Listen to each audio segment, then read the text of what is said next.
武僧义龙意外被日本拳王一拳放倒，这一拳打得武僧义龙眼冒金星，怀疑人生，甚至不知道刚才发生了什么事情，貌似出现了短暂的失忆。这家伙总共击败了武僧义龙2次，在此之后，日本这家伙日益猖獗，声称只需3个月便可轻松取代世界第1的位置。世界第1邱建良可不是好欺负的，这条金腰带是邱建良全身家当，岂会轻易让日本拳王夺了去？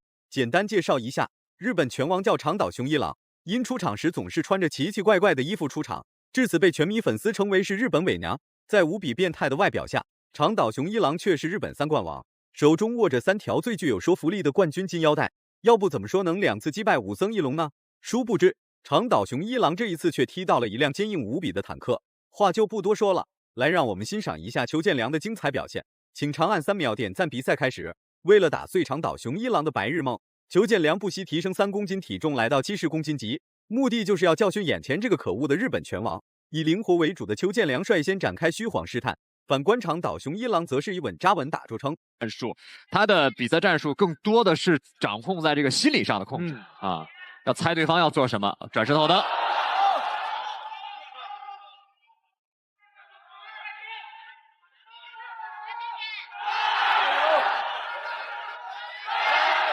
长岛的拳是很有力量，而且粘性很强。这个日本选手，特别是长岛这一批的选手，这种粘着性的打法能贴在你身上，你发不出力来。进来了，前刺，对，有点头前冲，裁判警告了。别看邱建良只提升了3公斤，对于职业运动员来说，这3公斤可是一个大门槛，其中可以改变拳头的分量和腿法进攻的力量，还有身法的移动速度。常年在70公斤级战斗的长岛雄一郎，必然占据着一些天然的比赛优势。不能残暴，而且是冲进去的时候，脑袋不要先朝着对手。我觉得这个对于长岛来说应该还好，因为我们现在的规则的执行其实没有像 Crush 和 K1 就是完全不允许残暴的这样。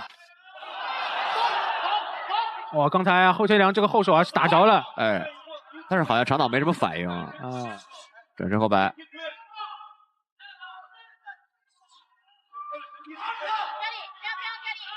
邱建良的摇闪具有一定的杀伤力和威胁性，导致长岛雄一郎不敢大动干戈，只能使用游走来与邱建良进行对抗。然而这家伙不进攻是不进攻，一旦发起进攻绝对是惊人的表现。从体型上来看，长岛雄一郎的抗揍能力要略胜邱建良一点。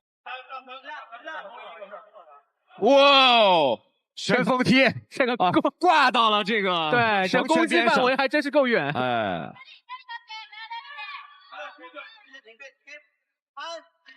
好，邱建良一个左侧的摇臂往里进。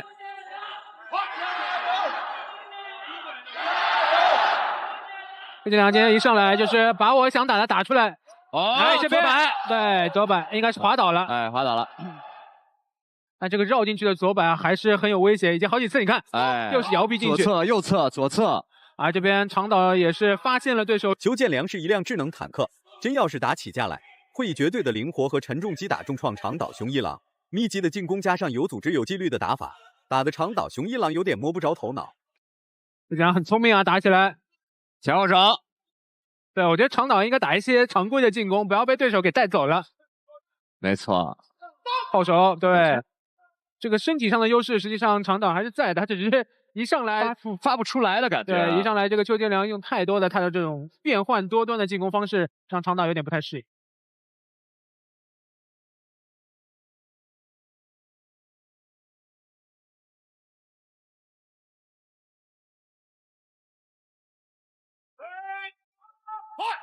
第2回合开始了，邱建良开始以内围作战为中心，与长岛雄一郎在近距离展开对战。不过长岛雄一郎的粘性打法也不是闹着玩的，然而邱建良的小拳拳也不是棉花做的，虽然不能直接 KO 长岛雄一郎，但可以从中拿到点数优势，掌握比赛节奏。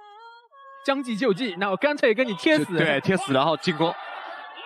铁英华很擅长面对这样的选手，只要你鼓我的酒，就连续打击把你打开。没打到。长岛这一回合并没有出太多的进攻啊。前后手，近距离的进攻特别考验俩人的反应速度，反应不及时就会挨到重拳。击打后脑的动作属实有点明显，于是裁判警告了长岛雄一郎一次。剑拔弩张的2位随时都会进入内围进行对抗，作为跨级别打比赛的邱建良，必然需要一定的时间来适应70公斤级的比赛节奏。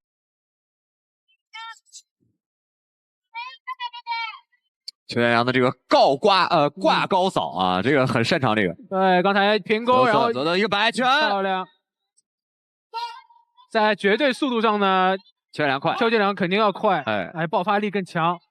长岛看这肌肉类型就不是爆发力的选手，对，是那种粘贴在身上跟你对攻的。我看又开始了，对，那这邱建良这个功课做的也很多。攻防兼备的邱建良不惧怕近距离对战的同时，还能在中远距离实施精准进攻。找准距离之后，一记转身后摆将长岛雄一郎挂倒在了地上。邱建良的灵活和迅速与长岛雄一郎形成了一个相当大的反差。反观长岛雄一郎的迟钝成为了他最大的缺点。高长岛。对，邱建良刚才连续的摇闪之后的近距离的这种进攻啊，很有些拳击的这种味道。是啊，长岛一个左摆打到了。在邱建良的枪林弹雨里找到了这么输出的这么一个点。邱建良好的，又是跟对手抱住，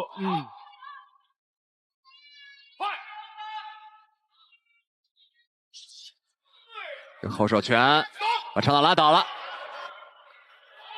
邱建良刁钻的打法让长岛雄一郎无法招架。除了挨揍就是在挨揍。面对邱建良所实施的进攻，长岛雄一郎没有任何办法来阻止，唯一能做的就是顶着邱建良的进攻发起反击。不过邱建良岂会轻易让长岛雄一郎得逞？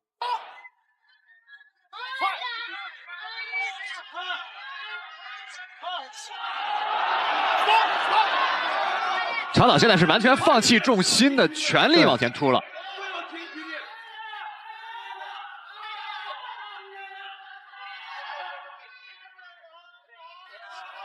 扫踢，大家看啊，这个比赛打到第2回合呢，长岛是放弃了腿法的进攻，就是黏着你，纯粹的拳法。长岛雄一郎的打法完全依靠近距离，然而邱建良不管是在近距离还是中远距离，都可以轻松发挥出来相应的有效进攻。反观长岛雄一郎则是顾上不顾下，顾下不顾上，不是受到击负拳，就是遭到爆裂拳的袭击。这场比赛在比赛的时候，我们甚至都忘了这是一个不同体重级的一场对战。对。这两打得很有战术性，是可以说在战略层面，邱建良是高于长岛。对啊。第3回合开始了，照这样打下去，长岛雄一郎很快就会被邱建良打出筛子。进攻无果就算了，反击也无法对邱建良造成伤害。时间1分1秒流逝，邱建良的进攻越来越强势，灵活的拉扯加上迅速的移动步伐，让长岛雄一郎有点难以支撑。打到了，被对手打到一个前手啊。因为发力进程长岛更长，对，这已经是第3回合了。长岛雄一郎必须要用自己更多的进攻，有效的进攻。高扫，高扫。我长岛还想补腿吗？对，差一点。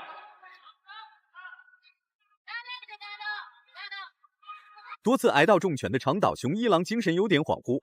或许更像是死之前的回光返照。面对邱建良精湛的战术和语无伦次的打法，长岛雄一郎很难与邱建良展开正面对抗。两人一旦打了照面，那么邱建良就会拿着拳头狂揍长岛雄一郎。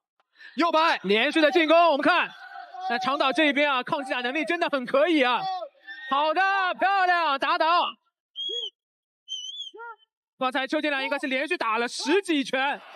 两人的实力悬殊属实有点大。长岛雄一郎可是日本拳坛名声显赫的拳王，进入却落得如此下场，要怪就怪这家伙的野心实在是太大，竟然声称3个月之内登顶世界第1，称霸中国拳坛。上一个出此狂言的老外，现在还在 ICU 进行抢救啊。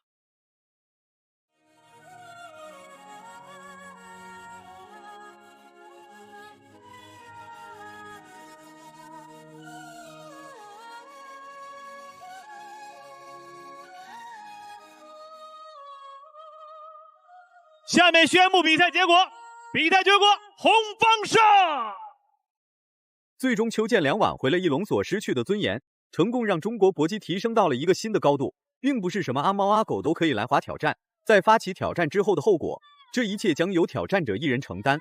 如果满分是100分的话，你会给邱建良打几分？